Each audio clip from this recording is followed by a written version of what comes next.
Good morning everyone. मेरा नाम है राहुल और आप हमें देख रहे हैं री एग्ज़ाम यूट्यूब चैनल पे। स्टूडेंट्स, मैं आपके लिए एक राइट स्ट्रेटजी लेके आया हूँ बायोलॉजी को पढ़ने के लिए और उसको समझने के लिए, क्योंकि आप सभी लोगों को जो है बायोलॉजी पढ़ने में भी और समझने में भी काफ़ी परेशानियाँ आती हैं। तो उन सारी परेशानियों का सॉल्यूशन है मेरे पास। उस सॉल्यूशन के लिए मैं आज की जो है क्लास को मैं सॉल्यूशन से रिलेटेड लेकर आ रहा हूँ। और ये क्लास जो है हर बायोलॉजी के स्टूडेंट के लिए एक जो है बहुत ही इम्पोर्टेंट क्लास होगी, जिसमें हम समझेंगे कि बायोलॉजी को क्यों और कैसे पढ़ाया जाए। और आज जो है मैं बायोलॉजी का एक छोटा सा इंट्रोडक्शन भी यहाँ इस क्लास में मैं प्रस्तुत करूँगा आपके सामने। और ये क्लास जो है हर उस बायोलॉजी के स्टूडेंट के लिए इम्पोर्टेंट है जो बायोलॉजी पढ़कर कुछ आगे की तरफ बनना चाहता है या आगे की ओर प्रोग्रेस करके वो किसी टारगेट को फिक्स करना चाहता है। तो उसके टारगेट को अचीव करने के लिए ये बायोलॉजी की जो है इंट्रोडक्शन क्लास मैंने रखी है। सो हमारा जो है आज का मुहिम है कि बायोलॉजी को क्यों और कैसे पढ़ा जाए। तो आज की वीडियो को मैं स्टार्ट करने से पहले अपने उन साथियों से रिक्वेस्ट करूँगा कि आप सभी लोग जो है सबसे पहले इस वीडियो को लाइक कर दीजिएगा, और अगर आपने हमारे चैनल को सब्सक्राइब नहीं किया है तो सब्सक्राइब करके बेल आइकन को प्रेस कर लीजिएगा, क्योंकि इस हमारे पास जो है मतलब बायोलॉजी की सभी क्लासेस की नोटिफिकेशन मिलती रहे आपको। ये क्लास जो है फर्स्ट चैप्टर जो है द लिविंग वर्ड या diversity of the living word, हम लोग जो है ख़त्म करने के कगार पे हैं। एक दो क्लास के बाद वो भी ख़त्म हो जाएगा बायोलॉजी की क्लास। तो आपको जो है मैं एक स्ट्रेटजी ये बताने वाला हूँ कि बायोलॉजी को क्यों पढ़ना है आपको और कैसे पढ़ना है आपको। जितने भी कक्षा 10 के स्टूडेंट जो 10वीं पास करके 11 में जाना चाहते हैं, अपना टारगेट रखना चाहते हैं कि हाँ मैं बायोलॉजी पढ़कर जो है एक नए रास्ते को या फिर डॉक्टर मेडिसिन लाइन में या डॉक्टर लाइन में जाना चाहते हैं, तो उनके लिए ये बहुत ही इंपॉर्टेंट क्लास है।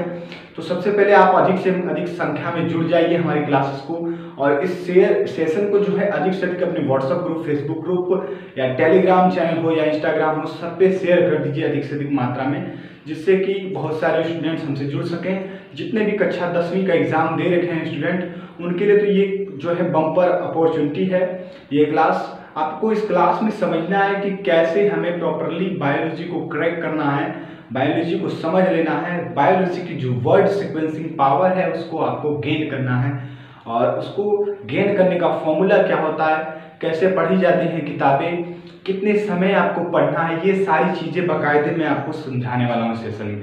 तो चलिए आज की सेशन को हम लोग स्टार्ट करते हैं। देखिए, मैं सबसे पहले आपको बताना चाहता हूँ कि बायोलॉजी को क्यों और कैसे पढ़ना है। देखिए, बायोलॉजी क्या है, एक अगर बात करें आपके टारगेट की, अगर आपका टारगेट है, मान लीजिए आपका टारगेट है नीट का एग्ज़ाम क्रैक करके जो है आपको, मान लीजिए आपका टारगेट है डॉक्टर बनना, ठीक है। तो डॉक्टर बनना है तो सबसे पहले आपको तो बायोलॉजी में पकड़ अच्छी होनी चाहिए, यानी कि बायोलॉजी तो आपका स्ट्रॉन्ग होना चाहिए। ये बात आपको समझ में आ जानी चाहिए। पहली इंपॉर्टेंट पॉइंट यही रहेगी, अगर किसी भी स्टूडेंट को क्रैक करना है नीट का एग्ज़ाम, तो उसके लिए सबसे पहली इम्पोर्टेंट जो मतलब आपकी किताब है या इम्पोर्टेंट जो भी आपका मतलब सब्जेक्ट है वो है बायोलॉजी।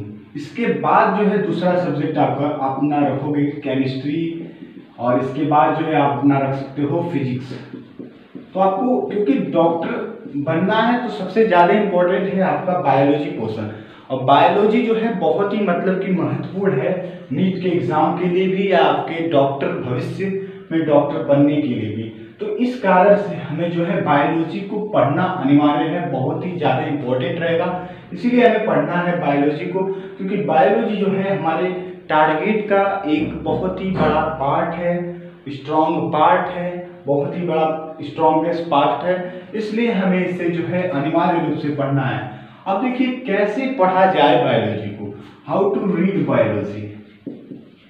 तो मैं आपको समझा देना चाहता हूँ स्टूडेंट्स कि बायोलॉजी जो है कोई कठिन विषय नहीं है, कोई हार्ड विषय नहीं है, बायोलॉजी कोई कठिन भी नहीं है, लेकिन आप इसे इतना आसान भी मत समझिए, क्योंकि आपको जो है एक प्रॉपर समय देना होगा, प्रॉपर टाइम देना होगा आपको इसको पढ़ने के लिए, प्रॉपर स्ट्रेटजी होनी चाहिए आपकी, और प्रॉपरली आपको जो है कॉन्सेप्ट जो है आपके क्लियर होने चाहिए।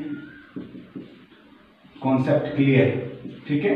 और प्रॉपरली आपको जो है इसमें एनसीईआरटी की बुक्स भी पढ़ी होनी चाहिए, क्योंकि क्या होता है कि नीट का एग्जाम में जो है, नीट के एग्जाम में प्रॉपरली जो है एनसीईआरटी से काफ़ी क्वेश्चन पूछे जाते हैं, ये आप जानते ही होंगे। क्योंकि जो नीट का एग्जाम होता है, मेनली क्या होता है, नीट का एग्जाम हो या किसी भी अदर आपकी जो है मतलब कि डॉक्टर बनने के लिए कोई भी गवर्नमेंट एग्जाम हो, जो आपके मेडिकल लेवल से हो, मेडिकल एग्जाम हो कोई भी, तो उसमें कहीं ना कहीं जो एनसीईआरटी है वो एक मुख्य रोल जो है होता है, मेन रोल होता है उसका एनसीईआरटी का। तो एनसीईआरटी को तो हमें पढ़ना ही पढ़ना है। देखिए एनसीईआरटी को तो हमें पढ़ना ही पढ़ना पड़ेगा। एनसीईआरटी अगर प्रॉपरली बात की जाए, दो तरह के स्टूडेंट हैं हमारे सामने हमसे पढ़ने वाले, एक तो यूपी बोर्ड वाले स्टूडेंट हैं और एक सीबीएसई बोर्ड वाले स्टूडेंट हैं।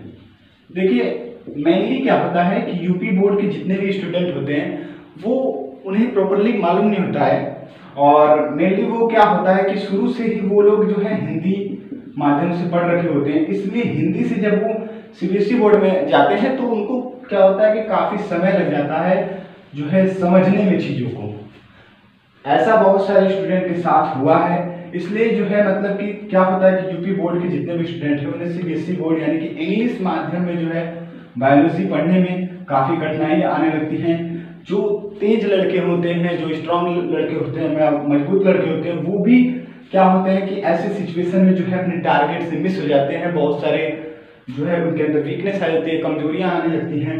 तो इसलिए ये जो हमारी क्लास है, हम जो आपके लिए बायोलॉजी की क्लास लेके आ रहे हैं, लॉकडाउन फ्री क्लासेस बायोलॉजी की, तो वो क्लासेस में प्रॉपरली क्या किया है मैंने, आपको जो है हिंदी के साथ साथ इंग्लिश में भी फोकस किया है।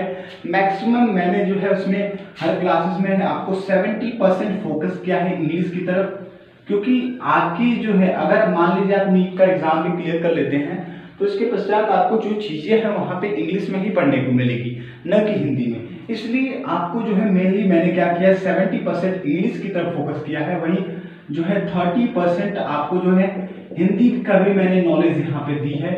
हिंदी में भी चीज़ों को समझाया है, मैक्सिमम चीज़ों को समझाया है हिंदी में भी। तो इसलिए ये क्लासेस जो है हमारी हिंदी इंग्लिश दोनों बच्चों के लिए काफ़ी महत्वपूर्ण है ये क्लासेस। और आपको जो है एनसीईआरटी को साथ में, यानी कि अगर आप मान लीजिए कि अगर आप हिंदी मीडियम के स्टूडेंट्स हो तो आपको जो है एनसीईआरटी की बुक्स भी ले लेनी चाहिए। वो हिंदी में भी आप ले लीजिए, इंग्लिश में भी ले लीजिए, दोनों बुक्स ले लीजिए, जिससे क्या होगा कि आपको चीज़ों को समझने में आसानी हो जाएगी। देखिए अगर आपने जो है अभी कक्षा 10 का एग्ज़ाम दिया है, 10th का एग्ज़ाम दिया है, अब जब आपने 10th का एग्ज़ाम दिया है तो मेरा यही कहना होगा आपसे कि अगर आपका भविष्य में टारगेट है बायोलॉजी पढ़ने का और कुछ अच्छा करने का, चूँकि आप जानते हैं कि जितने भी कोरोना फाइटर हैं, लाइक डॉक्टर हो गए, जितने भी नर्सेज हो गई, या फिर जितने भी बड़े बड़े मतलब कि जितने भी मेडिकल स्टाफ हैं, मैं सभी की बात कर रहा हूँ, जितने भी मेडिकल स्टाफ है सारे देख रहे हैं। आज की आप लोग सभी जानते होंगे कि कोरोना काल में भी इतने बड़े लॉकडाउन देश में फैला हुआ है, फिर भी वो 24 घंटे जो है देश की सेवा में लगे हुए हैं। तो यानी कि एक तरह का जो डॉक्टर बनना ये बहुत ही गर्व की बात है आपके लिए। ये समझ लीजिए जितने भी बायोलॉजी के स्टूडेंट हैं, डॉक्टर बनना आपके लिए एक गर्व की बात है। और डॉक्टर बनने के लिए आपको थोड़ी मुश्किलों का तो सामना करना ही पड़ेगा। तो इसलिए बायोलॉजी को जो है आपको पढ़ना है, तो पढ़ने में थोड़ी सी कठिनाई, जितना अधिक संघर्ष रहेगा उतना ही बड़ा आपका लक्ष्य होगा। यानी कि जितना अधिक आप संघर्ष करेंगे उतनी ही आसानी से आप अपने लक्ष्य को पा सकते हैं। और लक्ष्य को पाने में अगर कठिनाई ही न हो तो क्या फ़ायदा वैसे लक्ष्य का, है ना। तो ये मेरा कहने का मतलब है आपको कि एनसीईआरटी की आप दोनों बुक्स ले लीजिए, हिंदी वाली भी ले सकते हैं आप लोग, इंग्लिश वाली भी आजकल मार्केट में अवेलेबल है दोनों ही बुक्स, ठीक है। अमेजोन से भी आप ले सकते हैं, और लेकर वहाँ से जो है आप अच्छे से पहले इन दोनों बुक्स को ले लीजिए। बुक्स को लेने के पश्चात आपको करना क्या है कि जितनी भी हमारी क्लासेस आ रही हैं रेगुलरली बेस पे आएंगी, लॉन्ग टाइम क्लासेस हैं हमारी, क्योंकि मैंने क्या किया है कि अपनी क्लासेस को काफ़ी लॉन्ग टाइम रखा है, जिससे कि क्या हो कि समय लगे, हम थोड़ा सा समय लेंगे पर चीज़ों को क्लियर कर लेंगे। एक ही बार चीज़ों को पढ़ेंगे, दोबारा पढ़ने की नौबत ना आए। तो ऐसा पढ़ना है आपको कि जो चीज़ें हैं वो आपको समझ में आ जानी चाहिए प्रॉपरली। जो चीज़ें हैं वो आपको भूलनी नहीं चाहिए। तो उस तरीके से आपको पढ़ना है, लॉन्ग टाइम स्ट्रेटेजी अपनानी है आपको। देखिए कुछ पढ़ाई करने के कुछ बेसिक कॉन्सेप्ट होते हैं आपके, कुछ सामने मैं रखूँगा कि बेसिक कॉन्सेप्ट कैसे हो सकते हैं। सबसे पहले देखिए बहुत सारे लड़कों का क्या होता है, कमेंट आता है कि सर हमें नींद आती है पढ़ाई करते वक्त। तो नींद आना तो स्वाभाविक है, लेकिन आप नींद लीजिए, कोई दिक्कत नहीं, नींद लीजिए। लेकिन अगर आपके मन में कुछ करने का जुनून है तो नींद को त्यागिए आप, ठीक है। अगर आपको डॉक्टर बनना है तो कम सोइए, हार्ड वर्क ज़्यादा करिए। वो भी हार्ड वर्क करना भी है तो एक स्ट्रेटजी होनी चाहिए हार्ड वर्क करने की। आपको मैं एक सिंपल सा फॉर्मूला बताता हूँ पढ़ाई करने का। फॉर्मूला क्या होता है पढ़ाई करने का, जब भी आप अपने घर पर या कहीं पे भी आप पढ़ रहे हैं तो पढ़ते वक्त कभी भी आप जो है ज़मीन पर बैठ के ना पढ़ें, क्योंकि ज़मीन पर बैठ के पढ़ने का क्या होता है कि उसमें बैठ के पढ़ने पर जो है आपके शरीर में अधिक से अधिक झुकाव आ जाता है, जिससे कि आपके शरीर का जो मतलब जितना भी टेम्परेचर होता है वो क्या करता है कि एक तरह की ऐसी फ्रीक्वेंसी उत्पन्न करता है जिससे आपको नींद आने लगती है, स्लीपिंगनेस होने लगता है, आपको मतलब निद्रा आने लगती है आपको अधिक से अधिक। तो इसलिए ज़मीन पर बैठ के पढ़ने की बजाय आप जो है एक टेबल की व्यवस्था कीजिए, क्योंकि आपका लक्ष्य है डॉक्टर बनना है, इसलिए इतना तो करना ही पड़ेगा आपको कि डॉक्टर बनना है तो आपको एक व्यवस्थित ढंग से बैठना है ऐसी जगह पे, ताकि कुछ देर के लिए आपका जो है दिमाग कॉन्सेंट्रेट कर सके। इसके साथ साथ आपको जो है अधिक से अधिक शांत वातावरण चाहिए होगा, शांत वातावरण जहाँ पे शोर शराबा ना हो, या तो फिर अगर दिन के टाइम में अधिक से अधिक शोर हो रहा है तो उस समय आप अधिक से अधिक रेस्ट कीजिए। लेकिन नाइट के टाइम में आपको क्या मिलेगा, वातावरण जो है एकदम शांत मिलेगा। आवाज़ें वैसे भी इस समय आवाज़ें कहाँ आ रही हैं, आप दिन में भी पढ़ सकते हो रात में भी पढ़ सकते हो, तो लॉन्ग टाइम स्ट्रेटजी रखनी है। अब देखिए मैं मेन पॉइंट पे आ रहा हूँ, पढ़ने का तरीका होता कैसा है। सबसे पहले मैं आपको बताता हूँ कि जैसे मैंने आपको एक क्लास पढ़ा दी, फर्स्ट क्लास मैंने दे दिया आपके सामने। अब फर्स्ट क्लास मैंने दे दिया, फर्स्ट क्लास जो है टोटली 2 पेज का हो गया। फर्स्ट क्लास हमने पढ़ा, दो पेज में जो है फर्स्ट क्लास बीत गई हमारी। अब देखिए दूसरे दिन क्या होगा, 2 पेज और पढ़ा दिया हमने, यानी कि फर्स्ट डे का सेकंड डे का दोनों का मिलाकर 4 पेज हो गए।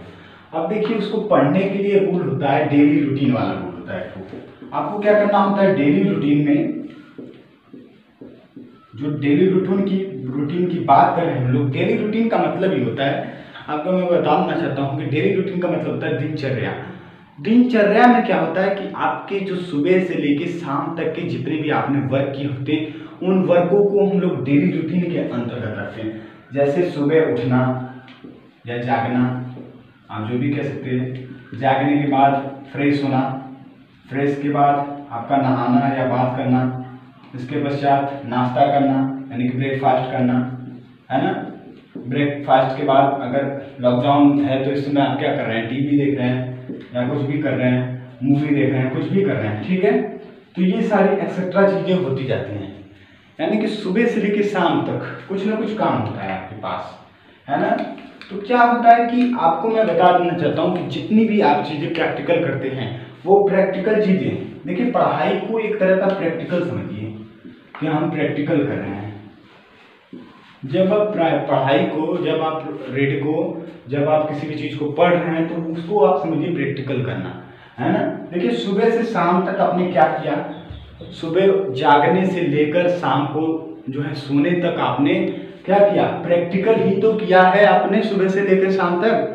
तो जब आप प्रैक्टिकल किया है आपको याद होगा, आप क्या करिए, शाम को बैठिए 5 मिनट के लिए या 10 मिनट के लिए, आप शाम को शांत होकर एक जगह बैठिए और सुबह से लेकर शाम तक की जितनी भी घटनाएं घटी हैं, आपने जितने भी कार्य किए हैं उन कार्यों को आप गिनिए। मान लीजिए आपने 10 कार्य किए हैं सुबह से लेकर शाम तक, जागने से लेकर सोने तक आपने 10 कार्य किए हैं। अब उन 10 कार्यों को आप लोग गिन लीजिए। जब आप उन 10 कार्यों को गिन लेते हैं तो गिनने के पश्चात क्या होता है कि आप उस 10 कार्यों को, मान लीजिए आप जब सुबह जब जागे थे आप, तो अब क्या करना है कि जो पहला कार्य है जागना, तो जागने में आपको अब अंदर जाना है। देखिए जागने के जो जितने भी कार्य किए हैं, अब उन कार्यों को आपको करना क्या है, एक चार्ट की तरह खोल देना अपने दिमाग के अंदर कि आपने जो पहला कार्य किया है जागने का, तो उस जागने के अंदर क्या चीज़ें हैं उनको समझिए, मतलब आप उसकी गहराई में चले जाइए। जब आप उस चीज़ की गहराई में जाओगे तो आपको चीज़ें और ज़्यादा खुली नजर आएंगी और ज़्यादा समझ में आने लगेंगी। जब वो चीज़ें आपको समझ में आने लगेंगी कि नहीं अंदर, मतलब मैं 7 बजे जगह था या 6 बजे जगह था, अब आपको क्या होगा कि एग्जैक्ट टाइम मालूम चलेगा। अब जब आपको टाइम मालूम चलेगा तो पता चलेगा कि हाँ अब आप कितनी गहराई में आ चुके हो। इसके बाद मान लीजिए अब इसी सीक्वेंस को हम लोग लाते हैं प्रैक्टिकल स्टडी प्रैक्टिकल में, ठीक है, यानी कि पढ़ाई करते वक्त कौन सा प्रैक्टिकल करना है आपको। देखिए जब आप शाम को शांत बैठे हैं तो आप सोचिए दिन में कि मैंने, अगर आपने मेरी क्लास देखी, कोई भी क्लास देखी, ठीक है, हमारी कोई भी क्लास देखी बायोलॉजी की, तो अब आपने मान लीजिए कोई टॉपिक पढ़ लिया, जैसे मान लीजिए आपने जूलॉजिकल पार्क के बारे में पढ़ लिया, है ना, तो अब आप सोचिए कि जूलॉजिकल पार्क होता क्या है। यानी कि दिन की एक रूटीन में आपने जो है जूलॉजिकल पार्क को पढ़ा था, अब उस जूलॉजिकल पार्क के अंदर चले जाइए, उस जूलॉजिकल पार्क के अंदर गहराई में जाइए और सोचिए कि जूलॉजिकल पार्क होता क्या है, क्या मैंने पढ़ा था जूलॉजिकल पार्क, क्योंकि वो भी तो एक डेली रूटीन के वर्क में ही है, वो भी तो मैंने एक प्रैक्टिकल ही किया है। जब आप उस प्रैक्टिकल के अंदर जाते हैं, जूलॉजिकल पार्क के अंदर जाते हैं, हाँ, तो आप सोचते समझ में, हाँ मैंने उसमें देखा था कि जो लिविंग जीव हैं, यानी कि जीवित जीवों का संरक्षण किया जाता है, जीवित अवस्था में किया जाता है। दुर्लभ जो मतलब विलुप्त होने के कगार पे जातियां हैं उनको भी वहाँ पे संरक्षित किया जाता है, उनके वातानुकूल उन्हें देख रेख की जाती है, ह्यूमन केयर में रखा जाता है। यानी कि जब आप उसकी गहराई में जा रहे हैं तो आपको चीजें लग रही हैं कि हाँ कुछ ना कुछ उसके अंदर है, तो वो आप जो है सीक्वेंस से आप उसे याद करिए, उसकी गहराई में जाएंगे। जब आप स्टडी पर्पज की गहराई में जाएंगे, जो आपने क्लास पढ़ी उसकी गहराई में जाएंगे, तो चीज़ें कहीं ना कहीं आपको याद होंगी। वो चीज़ें आपको जो है 70% जो है वो चीज़ें आपको याद होंगी। केवल आपको बस 30% का रिवीजन करना होगा। और जिस बच्चे ने, जिस स्टूडेंट ने 30% रिवीजन कर लिया, समझ लीजिए कि उसने 100% उस कॉन्सेप्ट को क्लियर कर लिया। तो ये था कॉन्सेप्ट। देखिए 70% तो आपने क्लियर पहले ही कर रखा है, आप बस सोच से आप सोच रहे हो, उसी में जब भी आप सोचते वक्त जो कोई मैटर आपको समझ में ना आए, उस मैटर को आप कॉपी में नोट करिए, क्योंकि कॉपी लेकर बैठिए और उस कॉपी में नोट करिए जो मैटर आपको नहीं याद आया उस समय, उस मैटर को ही रिवीजन करना है। यानी कि 70% तो मैटर मेरे को याद था, 30% मैटर, जैसे मान लीजिए कि कोई भी क्लास जो है अपने जूलॉजिकल पार्क के अंदर पढ़ा, बहुत सारे मेन जूलॉजिकल पार्क, जैसे मान लीजिए कि एशिया का सबसे बड़ा जूलॉजिकल पार्क कहाँ पे स्थित है, अब वो नहीं याद आ रहा है आपको कहाँ पे स्थित है ना, तो उसको सोचिए कहाँ पे स्थित है। नहीं याद आ रहा तो उसको कॉपी में नोट कीजिए, और जब कॉपी में नोट करने के पश्चात आप पुनः उसको कॉपी से खोल कर पढ़ेंगे, एक बार रिवीजन करेंगे, तो वो 30% के अंतर्गत आ जाएगा। और जब 70% और 30% मिल जाता है तो टोटली 100% हो जाता है। ये चीज़ तो आप जानते ही हैं। जब 70% मेरे को याद है तो 30% क्या करना है, आपको रिवाइज करके उसको 100% तो करना ही करना है। अगर इस स्ट्रेटजी से आप किसी भी चीज़ों को पढ़ते हैं तो 100% मैं दावा कर सकता हूँ कि आप हर एक कॉन्सेप्ट को जो है 100% क्लियर कर सकते हैं और चीज़ों को अच्छी से समझ सकते हैं। तो ये थी राइट स्ट्रेटजी के बारे में, और ये था मेरा आज का जो है practical for daily routine, study के लिए आपकी, ठीक है। Study practical for daily routine से आप जो है किसी भी चीज़ को पढ़ सकते हैं, समझ सकते हैं, और बायोलॉजी को कैसे पढ़ें ये भी आप चीज़ें यहाँ पे क्लियर कर सकते हैं। स्टूडेंट, अगर ये ट्रिक आपको पसंद आई होगी तो आप जो है इसे लाइक कर दीजिएगा इस वीडियो को, और हमें कमेंट करके बताइएगा।